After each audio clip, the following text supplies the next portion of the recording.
स्वागत है आपका चैम फार्मा सिंप्लीफाइड में।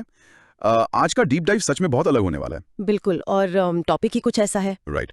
तो इमेजिन कीजिए एक छोटा सा मेटल का टुकड़ा है, बस एक गमी बेयर के साइज का। अच्छा। अब सोचिए कि वही छोटा सा टुकड़ा आपके पूरे मोहल्ले को, हर एक घर को साल भर तक लगातार बिजली दे सकता है। Oh wow. हाँ, उतनी ही बिजली जितनी लगभग 3000 टन कोयले को जलाने से मिलती है। हम बात कर रहे हैं यूरेनियम की। राइट। और देखा जाए तो पिछले 20 सालों से दुनिया इस एलिमेंट को एक विलेन की तरह ही देखती आई है। बिल्कुल, मतलब चेर्नोबिल और फुकुशिमा का नाम सुनते ही एक डर का माहौल बन जाता था लोगों के दिमाग में। हाँ, और वो डर इतना गहरा था कि जर्मनी और जापान जैसे एडवांस्ड देशों ने ना अपने चलते हुए न्यूक्लियर रिएक्टर्स को हमेशा के लिए बंद करने का फैसला कर लिया था। राइट। ऐसा लग रहा था जैसे ग्लोबल एनर्जी मैप से ये न्यूक्लियर पावर का चैप्टर हमेशा के लिए क्लोज हो गया है। लेकिन आज अचानक से सब कुछ बदल गया है। मतलब टेक बिलियनर्स हों या बड़ी बड़ी सरकारें या वॉल स्ट्रीट के इन्वेस्टर्स, हर जगह सिर्फ न्यूक्लियर रिवाइवल की बात कर रहे हैं। एग्जैक्टली। और इसके पीछे काफी बड़े रीजंस हैं। हाँ, तो इस पूरे ग्लोबल सप्लाई चेन और इससे जुड़े बिजनेस के नए मौकों को गहराई से समझने के लिए इस फुल वीडियो को अंत तक जरूर देखें। बिल्कुल, क्योंकि ये समझना बहुत जरूरी है। राइट। आज का हमारा मिशन सिर्फ ये जानना नहीं है कि यूरेनियम क्या है, बल्कि ये समझना है कि कैसे ये एक आम मेटल से बदलकर जियोपॉलिटिक्स का नया हथियार बन गया है। और इस बदलाव के पीछे की साइंस और इकोनॉमिक्स आपस में इतनी जुड़ी हुई है ना कि बिना एक को समझे हम दूसरे का असर नहीं समझ सकते। Okay, let's unpack this. मुझे सबसे पहले उस गमी बेयर वाले एग्जाम्पल की साइंस समझनी है। हाँ जरूर। क्योंकि जब मैं एनर्जी के बारे में सोचता हूँ तो मेरे दिमाग में कोयले से भली हुई बड़ी बड़ी मालगाड़ियां आती हैं, या समंदर में तैरते हुए विशालकाय ऑयल टैंकर्स। राइट, विजुअल्स वही आते हैं। तो ये एक छोटा सा यूरेनियम का पैलेट इतनी भयानक ऊर्जा कैसे पैदा कर रहा है? इसके पीछे का मैकेनिज्म क्या है? देखिए, इसे समझने के लिए हमें केमिस्ट्री के बिल्कुल बेसिक्स में जाना होगा। यूरेनियम जो है वो पीरियोडिक टेबल का 92nd एलिमेंट है। अच्छा। ये एक काफी भारी और नेचुरल रूप से थोड़ा रेडियो एक्टिव मेटल है, लेकिन इसकी जो असली ताकत है ना वो छिपी है न्यूक्लियर फिजन की प्रक्रिया में। Nuclear fission. राइट। हाँ। फिशन को अगर विजुअलाइज करना हो तो सोचिए एक कमरे में हजारों माउस ट्रैप्स रखे हैं। चूहेदानियां। बिल्कुल। और हर एक माउस ट्रैप पर एक पिंग पोंग बॉल रखी है। ओके। अब अगर आप उस कमरे में एक और बॉल फेंकते हैं तो वो एक माउस ट्रैप को ट्रिगर करेगी। राइट। वहां से एक बॉल उछलेगी जो 2 और ट्रैप्स को ट्रिगर करेगी, फिर 4, फिर 8 और ऐसे ही। हाँ, यानी एक चेन रिएक्शन शुरू हो जाएगा। हाँ। जो हर सेकंड बढ़ता ही जाएगा। एग्जैक्टली।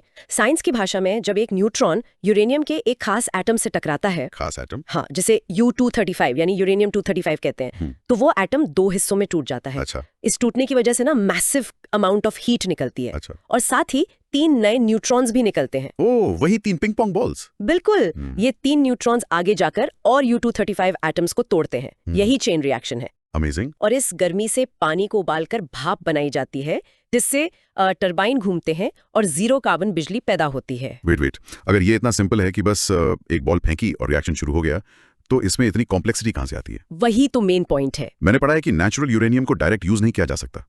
ये सच है क्या? हाँ, यही सबसे बड़ा कैच है। और इसे समझना मतलब आइसोटोप्स के गेम को समझना है। आइसोटोप्स। देखिए, जमीन से जो नेचुरल यूरेनियम निकलता है उसमें 99.3% हिस्सा U-238 होता है। 99.3? हाँ, लगभग सारा ही। और U-238 फिजनेबल नहीं है। यानी वो उस पिंग पोंग बॉल वाले चेन रिएक्शन को आगे नहीं बढ़ाता है। एग्जैक्टली।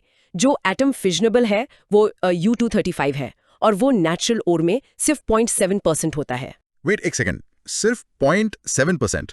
यानी जो चीज हमें असल में चाहिए वो 1% से भी कम है। हाँ बिल्कुल। और उन रिएक्टर्स को चलाने के लिए उस 0.7% को बढ़ाकर कम से कम 3 से 5% तक ले जाना पड़ता है। अच्छा। इस प्रोसेस को ना इनरिचमेंट कहते हैं, और ये पूरी सप्लाई चेन का सबसे मुश्किल हिस्सा है। लेकिन इसमें इतनी मुश्किल क्या है? मतलब फिल्टर ही तो करना है, राइट? नहीं, यहाँ एक नॉर्मल फिल्टर काम नहीं करेगा, क्योंकि U-235 और U-238 दोनों केमिकल रूप से बिल्कुल सेम है। ओह अच्छा, दोनों केमिकल सेम है। हाँ, इनमें फर्क सिर्फ इनके वजन का है, और वो फर्क भी लगभग ना के बराबर है। तो अलग कैसे करते हैं? सोचिए, आपके पास 2 तरह की मिट्टी है। एक मिट्टी का कण दूसरे से बस माइक्रो मिलीग्राम जितना भारी है। ओके। इन्हें अलग करने के लिए आप फिल्टर नहीं लगा सकते। इसके लिए एडवांस्ड सेंट्रीफ्यूज मशीन्स का इस्तेमाल होता है। ये सेंट्रीफ्यूजेस क्या होता है? ये विशालकाय वॉशिंग मशीन जैसी ट्यूब्स होती हैं जो सुपरसोनिक स्पीड पर घूमती हैं। Supersonic speed? वाओ। हाँ, जब यूरेनियम गैस को इसमें डालकर बहुत तेजी से घुमाया जाता है तो जो थोड़ा सा भारी U-238 है वो सेंट्रीफ्यूगल फोर्स की वजह से बाहर की तरफ दीवारों पर जमा हो जाता है। अच्छा, और हल्का वाला? और हल्का U235 बीच में रह जाता है। इस प्रोसेस को हजारों बार रिपीट करना पड़ता है, तब जाके एनरिचमेंट होता है। That makes so much sense. अब समझ आया कि हर देश न्यूक्लियर पावर क्यों नहीं बना पाता। ये टेक्नोलॉजी कितनी एडवांस्ड और एक्सपेंसिव होगी। बिल्कुल, बहुत एक्सपेंसिव और हाईली मॉनिटर्ड। और अगर मैं गलत नहीं हूं तो यही वो प्रोसेस है जो पावर भी देता है और तबाही भी लाता है। आप बिल्कुल सही सोच रहे हैं। क्योंकि अगर इसको 3 से 5% की जगह 90% तक घुमाते रहें तो वो सीधा वेपन्स ग्रेड बन जाएगा, right? You hit the nail on the head. यही वो ड्यूल यूज नेचर है जिसकी वजह से एनरिचमेंट को दुनिया का सबसे टाइटली कंट्रोल्ड प्रोसेस माना जाता है। राइट। जो इस सेंट्रीफ्यूज टेक को कंट्रोल करता है वो ग्लोबल पावर डायनामिक्स को कंट्रोल करता है। I am playing devil's advocate here. अगर एनरिचमेंट इतना डेंजरस है और इतना कॉम्प्लेक्स है और पिछले 20 साल से हम इससे दूर भाग रहे थे क्योंकि रेडियो एक्टिव वेस्ट का इशू है, बिल्कुल, तो अचानक ऐसा क्या बदल गया? एनवायरमेंटलिस्ट तो इस वेस्ट के खिलाफ हमेशा से आवाज उठाते रहे हैं, पर दुनिया वापस इसके पीछे क्यों पागल हो रही है? देखिए ये अचानक नहीं हुआ, बल्कि 3 अलग अलग क्राइसिस एक ही समय पर आकर टकरा गए हैं। इसने दुनिया का नजरिया पूरी तरह बदल दिया। अच्छा, 3 क्राइसिस। हाँ, पहला था 2022 का एनर्जी क्राइसिस जो रशिया यूक्रेन वॉर के बाद आया। ओह हाँ, गैस प्राइसेस वाला इशू। यूरोप ने सालों तक सस्ती रशियन गैस पर अपनी इकोनॉमी चलाई। जैसी गैस पाइपलाइंस बंद हुई ना, प्राइसेस रातों रात 10 गुना बढ़ गए। 10 गुना? बाप रे। और इसमें जर्मनी का केस सबसे बड़ा लेसन था। उन्होंने अपने न्यूक्लियर प्लांट्स बंद कर दिए थे। राइट, उन्होंने फेज आउट कर दिया था। नतीजा ये हुआ कि उन्हें वापस कोयले पर आना पड़ा और रैशनिंग करनी पड़ी। वहीं फ्रांस, जिसका बेस लोड पावर 70% न्यूक्लियर से आता है, हाँ, फ्रांस हमेशा प्रो न्यूक्लियर रहा है, वो इस क्राइसिस में बिल्कुल सुरक्षित रहा। इससे पॉलिसी मेकर्स को समझ आया कि एनर्जी सिक्योरिटी बिना रिलायबल बेस लोड पावर के इम्पॉसिबल है। राइट। सोलर और विंड एनर्जी अच्छी हैं, लेकिन जब हवा नहीं चल रही या धूप नहीं है तब भी तो हॉस्पिटल्स और फैक्ट्रीज चलानी है। एग्जैक्टली। और दूसरा बड़ा फैक्टर है एआई और डेटा सेंटर्स का एक्सप्लोजन। एआई ने तो हर जगह उथल-पुथल मचा रखी है। 24/7 अनइंटरप्टेड बिजली चाहिए। सोलर से काम नहीं चलने वाला वहां। यही वजह है कि टेक जाइंट्स सीधे न्यूक्लियर पावर प्लांट्स के साथ डील कर रहे हैं। वेट, इसका सबसे क्रेजी एग्जांपल तो वही है ना, माइक्रोसॉफ्ट ने 3 माइल आइलैंड के साथ डील की है। बिल्कुल, आपने सही केस पॉइंट आउट किया। जिसको नहीं पता, 3 माइल आइलैंड यूएस हिस्ट्री के सबसे खराब न्यूक्लियर एक्सीडेंट की जगह है। वहां 1979 में मेल्ट डाउन हुआ था। हाँ, वही प्लांट है। माइक्रोसॉफ्ट उस अबैंडन्ड प्लांट के एक यूनिट को दोबारा स्टार्ट करने के लिए बिलियंस ऑफ डॉलर्स खर्च कर रहा है ताकि उनका एआई चल सके। यप। ये दिखाता है कि टेक कंपनीज क्लीन एनर्जी के लिए कितनी डेस्परेट हैं। व्हाट्स फैसिनेटिंग हियर इज कि ये दोनों चीजें तीसरे फैक्टर के साथ क्रॉस हो रही हैं। वो क्या है? वो है क्लाइमेट गोल्स। अच्छा, COP28 वाला। हाँ, COP28 समिट में 20 से ज्यादा देशों ने एक हिस्टोरिकल प्लेज लिया कि वो 2050 तक अपनी न्यूक्लियर कैपेसिटी को 3 गुना कर देंगे, यानी 3x। 3 गुना? That's huge. अगर नेट जीरो कार्बन एमिशंस तक पहुंचना है तो वेस्ट मैनेजमेंट के रिस्क के बावजूद न्यूक्लियर के अलावा कोई और विकल्प नहीं है जो इतने लार्ज स्केल पर जीरो कार्बन एनर्जी दे सके। और इसी पॉइंट पर ना बिजनेस का सबसे बड़ा मौका निकल कर आता है। बिल्कुल। अगर अचानक से पूरी दुनिया अपनी न्यूक्लियर कैपेसिटी ट्रिपल करना चाहती है तो उन्हें उतना ही ज्यादा यूरेनियम भी चाहिए होगा। हाँ, एस्टिमेट्स कहते हैं कि 2030 तक यूरेनियम की डिमांड 28% बढ़ने वाली है।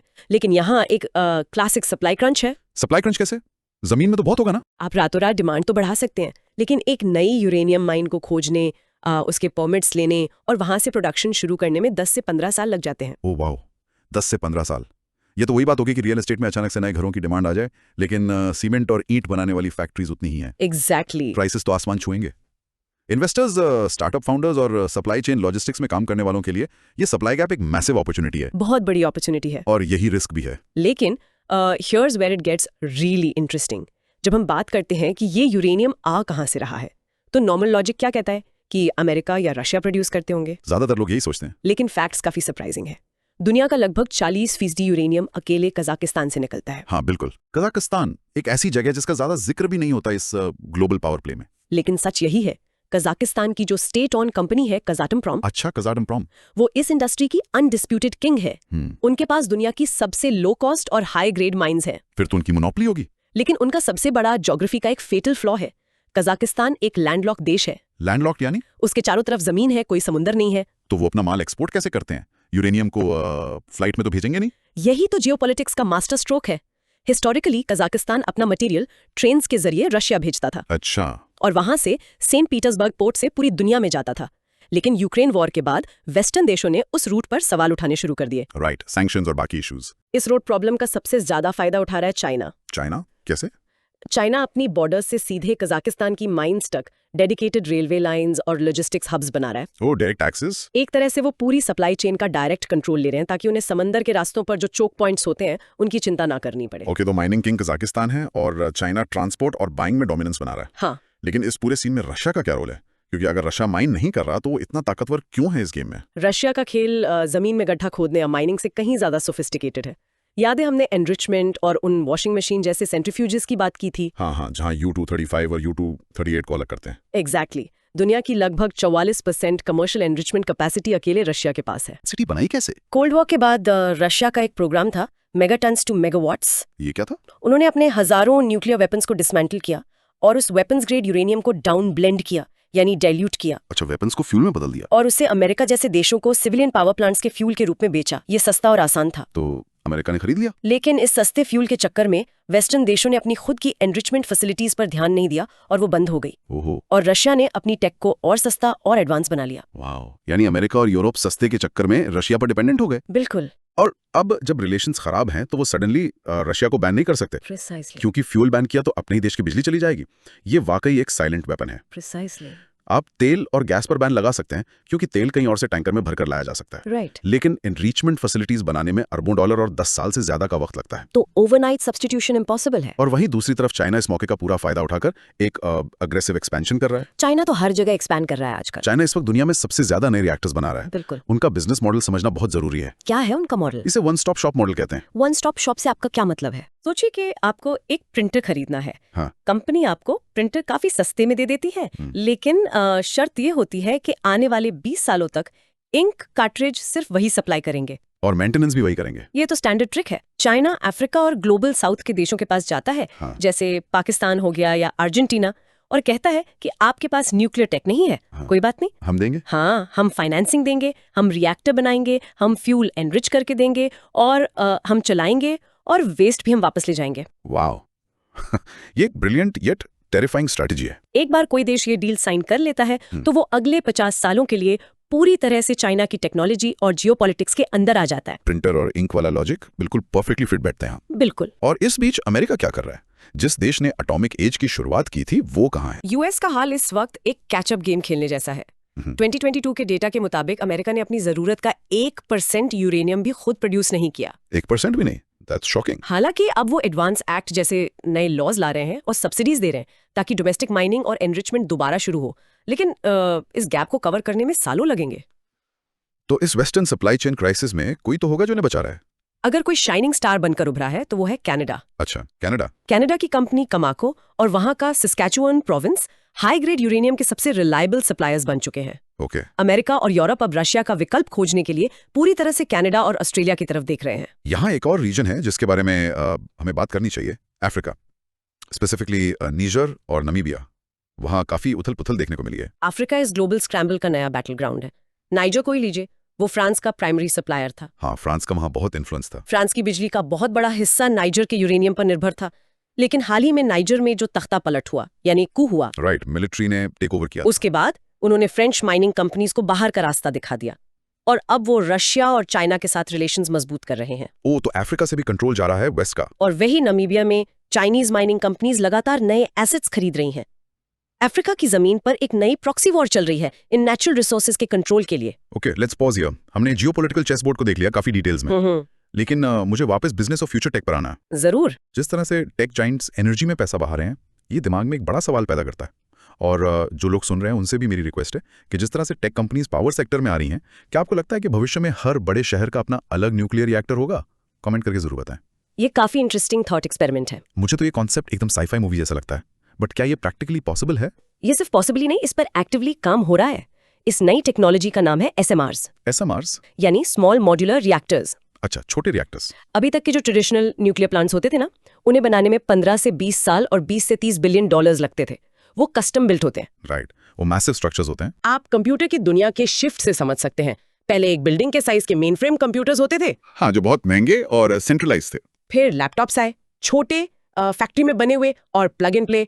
SMRs न्यूक्लियर पावर के लैपटॉप्स हैं। यानी आप कह रहे हैं कि इन्हें एक फैक्ट्री में मैस प्रोड्यूस किया जाएगा और फिर ट्रक्स या ट्रेन्स पर लाद कर वहां सेटअप किया जाएगा जहां जरूरत है। एग्जैक्टली। इनकी कॉस्ट सिर्फ 1 से 3 बिलियन डॉलर्स होती है और कंस्ट्रक्शन टाइम 3-4 साल। वाह, 3-4 साल तो बहुत फास्ट हैं। ये रिमोट माइनिंग साइट्स हों या विशालकाय डेटा सेंटर्स या किसी डीप मिलिट्री बेस के लिए परफेक्ट है। इस टेक्नोलॉजी ने ना एक बिल्कुल नए B2B न्यूक्लियर मार्केट को जन्म दिया है। B2B यानी बिजनेस टू बिजनेस। हाँ, पहले न्यूक्लियर एनर्जी सिर्फ गवर्नमेंट्स का काम था, अब प्राइवेट स्टार्टअप्स, लॉजिस्टिक्स कंपनीज और सॉफ्टवेयर डेवलपर्स इस सेक्टर में घुस रहे हैं। This is a massive shift, B2B nuclear power. लेकिन रुकिए, अगर ये नए एडवांस रिएक्टर्स हैं तो इन्हें फ्यूल भी तो एडवांस चाहिए होगा ना? आप पॉइंट पर आ गए। क्या वही 3 से 5% एनरिच्ड यूरेनियम इनमें काम आएगा? आपने बिल्कुल सही सवाल पूछा और यही इस नई इंडस्ट्री का सबसे बड़ा बॉटलनेक है। अच्छा। इन एडवांस्ड SMRs को साइज में छोटा रखने के लिए और ज्यादा लंबे समय तक चलाने के लिए एक स्पेशल फ्यूल चाहिए जिसे हल्यू कहते हैं। हल्यू, इसका फुल फॉर्म क्या है? हाई एसे लो एनरिच्ड यूरेनियम। जहां नॉर्मल रिएक्टर्स 3 से 5% एनरिच फ्यूल पर चलते हैं, वहीं हल्यू को 5% से 20% तक एनरिच करना पड़ता है। वो 20% तक। और मुझे लग रहा है कि आगे क्या आने वाला है। इस हेलू फ्यूल को कौन बनाता है? इस वक्त कमर्शियल स्केल पर पूरी दुनिया में हेल्यू का एकमात्र सप्लायर रशिया की वही कंपनी रोसाटॉम है। अनबिलीवेबल। यानी वेस्ट अपनी पूरी नेक्स्ट जनरेशन टेक SMRs और लैपटॉप्स ऑफ न्यूक्लियर पावर बना रहा है और उसका चार्जर या बैटरी एक तरह से सिर्फ रशिया के पास है। बिल्कुल वही हालत है। ये तो एक कोलोसल चोक पॉइंट है ना? अमेरिका और यूके ने अब $1 बिलियन कॉन्ट्रैक्ट्स निकालने शुरू किए हैं ताकि उनकी अपनी कंपनियां जैसे सेंट्रस HLU प्रोड्यूस कर सके। लेकिन इसमें टाइम लगेगा, राइट? कैपेसिटी बनाने में समय लगता है। जब तक US और यूरोप की अपनी HLU फैसिलिटीज पूरी तरह ऑपरेशनल नहीं हो जाती, इन SMRs का कमर्शियल रोल आउट स्लो ही रहेगा। ये डीप डाइव सच में आई ओपनिंग रहा है। So what is this all mean? अगर हम इस पूरे एनालिसिस से मुख्य टेकअवेज निकालना चाहें तो वो क्या होंगे? देखिए, काफी लेयर्स हैं इसमें। मुझे लगता है पहला टेकअवे तो बहुत क्लियर है। यूरेनियम सिर्फ एक कमोडिटी नहीं है जिसे जमीन से निकालकर बेच दिया जाए। सही कहा। असली खेल प्रोसेसिंग का है। जो देश उस वॉशिंग मशीन वाले प्रोसेस यानी एनरिचमेंट को कंट्रोल करेगा, वो सदियों तक एनर्जी मार्केट्स पर राज करेगा। एग्जैक्टली। और दूसरा टेकअवे ये है कि दुनिया का एनर्जी ट्रांजिशन तब तक मुमकिन नहीं है जब तक इस सप्लाई चेन के गैप्स को नहीं भरा जाता। बिजनेस के लिए ये क्या मतलब रखता है? स्टार्टअप्स और बिजनेस लीडर्स के लिए ये डेकेड सदी की सबसे बड़ी वेल्थ क्रिएशन अपॉर्चुनिटी बन सकता है। ओह, किस तरह से? अगर वो SMRs की लॉजिस्टिक्स में AI सॉफ्टवेयर फॉर रिएक्टर्स या अल्टरनेटिव फ्यूल सोर्सेज में इनोवेट करें तो उनके लिए ह्यूज स्कोप है। राइट, वहां बहुत गैप है। और मेरा एक फाइनल टेकअवे या कहें कि एक प्रोवोकेटिव थॉट जिस पर जरूर गौर किया जाना चाहिए। हाँ, बताइए। वेस्टर्न देशों ने, जिसमें US, UK, कनाडा, जापान और फ्रांस शामिल हैं, हाल ही में सेपरो 5 नाम का एक न्यूक्लियर अलायंस बनाया है। सेपरो 5, ओके। उनका मकसद है रशिया और चाइना के डोमिनेंस को खत्म करना और ग्लोबल सप्लाई चेन को अपने कंट्रोल में लेना। लेकिन क्या ये इतना आसान होगा? वही तो सोचने वाली बात है। रशिया और चाइना इस मैराथन में पिछले 20 सालों से अकेले दौड़ रहे हैं। उन्होंने लीड ले ली है। उन्होंने अपनी टेक्नोलॉजी को सस्ता किया है, अफ्रीका और एशिया में रिलेशंस बनाए हैं और वो प्रिंटर इंक वाला one stop shop model successfully लागू किया है। राइट। क्या सिर्फ एक अलायंस डिक्लेयर कर देने से वेस्ट इस 20 साल के गैप को भर पाएगा? ये एक बड़ा रिसर्च क्वेश्चन है। वाकई बहुत बड़ा क्वेश्चन है। क्या ग्लोबल साउथ के देश सिर्फ अलाइनमेंट के चक्कर में महंगे वेस्टर्न रिएक्टर्स और फ्यूल खरीदना पसंद करेंगे, या वो प्रैग्मेटिज्म दिखाते हुए रशिया और चाइना के सस्ते और रेडीमेड सॉल्यूशंस की तरफ जाएंगे? ये वाकई में एक ब्रिलियंट पॉइंट है। एनर्जी ट्रांजिशन सिर्फ ये नहीं है कि कौन सी टेक्नोलॉजी बेहतर है। बिल्कुल नहीं। ये इस बारे में है कि डिप्लोमेसी, स्पीड और इकोनॉमिक्स की रेस में कौन आगे निकलता है। सही कहा। आज हमने एटम के टूटने की बेसिक फिजिक्स से लेकर AI डेटा सेंटर्स की भूख और ग्लोबल पावर्स के जियोपॉलिटिकल चेस बोर्ड को बड़ी गहराई से समझा। मुझे लगता है इस पूरे पिक्चर को देखकर सबको काफी क्लैरिटी मिली होगी। हाँ, किसी के भी दिमाग में यह सवाल आएगा कि भारत जैसे देश इस रेस में कहाँ खड़े हैं और हमारी आगे की स्ट्रैटेजी क्या होनी चाहिए। ये भी अपने आप में एक बहुत बड़ा टॉपिक है। और अब बारी है डिस्कशन को आगे बढ़ाने की। कमेंट्स में बताएं कि क्या देश को और नए न्यूक्लियर रिएक्टर्स बनाने पर फोकस करना चाहिए, यस, नो, या आपको लगता है कि ये इशू बहुत ज्यादा कॉम्प्लिकेटेड है और रिस्क फैक्टर अभी भी हाई है। अपने विचार शेयर करें, हम आपके थॉट्स जरूर जानना चाहेंगे। बिल्कुल। अगर आज का ये charm pharma simplified deep dive पसंद आया हो तो चैनल को सब्सक्राइब करना ना भूलें। हम लगातार ऐसे ही ग्लोबल इकोनॉमी, टेक्नोलॉजी और केमिकल्स को चलाने वाले एलिमेंट्स की हिडन कहानियां और उनका बिजनेस इंपैक्ट आप तक लाते रहेंगे। तब तक के लिए पूछते रहिए और समझते रहिए इस तेजी से बदलती दुनिया को। शुक्रिया।